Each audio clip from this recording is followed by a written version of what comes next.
पवित्र नदी गंगा की स्वर्ग से धरती पर आने की कथा। गंगा मूलतः ब्रह्मलोक और स्वर्गलोक में रहती थीं। कहा जाता है कि वे समुद्र देव की पुत्री और भगवान विष्णु के चरणों से निकली।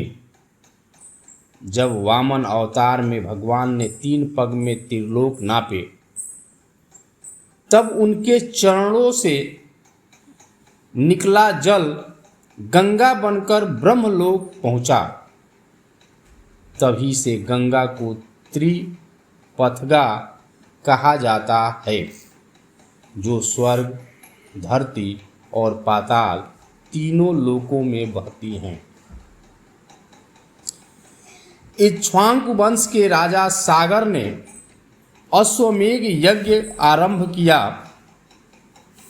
यज्ञ में घोड़ा छोड़ना पड़ता है और जिस क्षेत्र से वह गुजरता है, वहाँ का राजा यदि उसे पकड़ ले तो यज्ञ रोक दिया जाता। एक दिन उनका घोड़ा गायब हो गया। सागर के 60,000 पुत्र घोड़ा खोजते खोजते धरती को खोदते हुए समुद्र तक पहुंच गए। वहां उन्होंने कपिल मुनि को समाधि में बैठे देखा और उनके पास घोड़ा भी बंधा मिला। सागर पुत्रों ने कपिल मुनि पर चोरी का आरोप लगाया।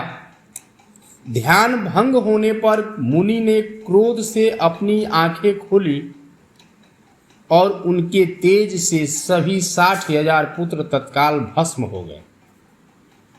राजा सागर दुखी हो उठे। उन्होंने कपिल मुनि से प्रार्थना की। मुनि ने कहा, तुम्हारे पुत्र तभी मोक्ष पाएंगे जब स्वर्ग की गंगा पृथ्वी पर आकर उनके अस्थि अवशेषों को स्पर्श करेगी। सागर के पौत्र अंशुमान और उनके पुत्र दिलीप ने गंगा को पृथ्वी पर लाने के लिए कठोर तप किया, परंतु वे सफल न हो सके। कपिल मुनि का वरदान अपूर्ण ही रह गया।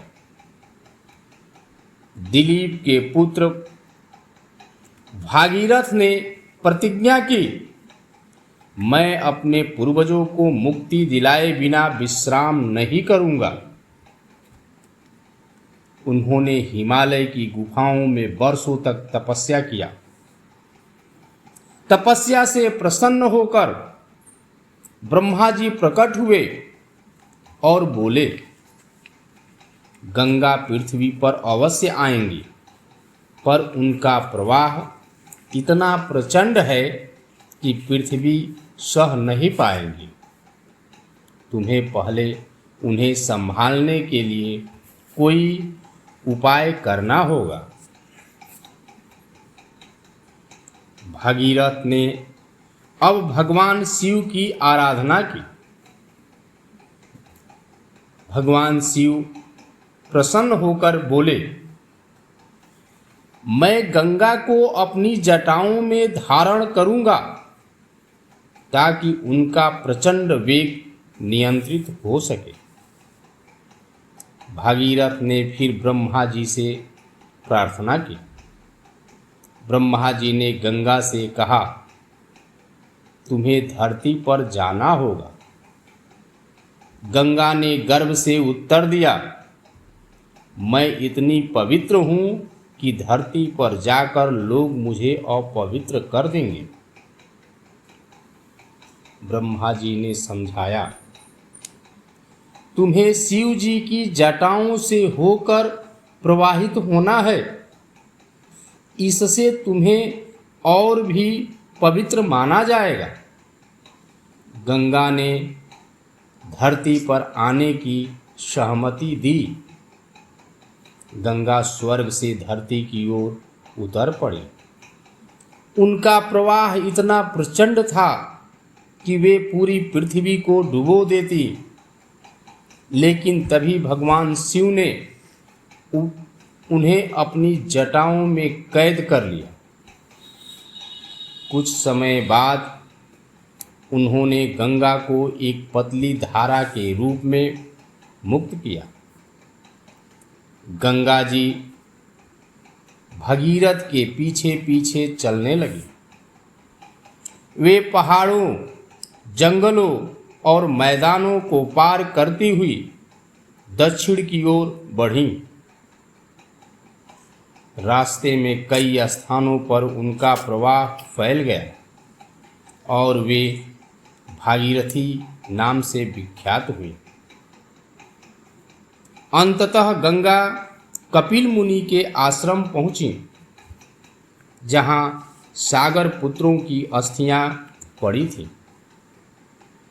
जैसे ही गंगा ने उन पर जल प्रवाहित किया, सभी पुत्रों को मोक्ष मिल गया। स्वर्गलोक से देवताओं ने पुष्प वृष्टि की और भगीरथ के प्रयास को अमर कर दिया। गंगा केवल जलधारा नहीं, बल्कि मोक्ष दायिनी माता है। जो भी श्रद्धा से गंगा स्नान करता है या उनकी आरती करता है, उसे पापों से मुक्ति मिलती है। इसी कारण उन्हें भागीरथी गंगा भी कहा जाता है। गंगा की कथा हमें सिखाती है कि दृढ़ निश्चय और तपस्या से असंभव कार्य भी संभव हो सकते हैं। साथ ही गंगा धरती पर केवल इसलिए आई क्योंकि एक राजा ने अपने पूर्वजों की मुक्ति के लिए तपस्या की। यह हमें पितृभक्ति और निस्वार्थ कर्म का आदर्श देती है। कहानी अच्छी लगी हो प्लीज़ लाइक करें, कमेंट करें, शेयर करें।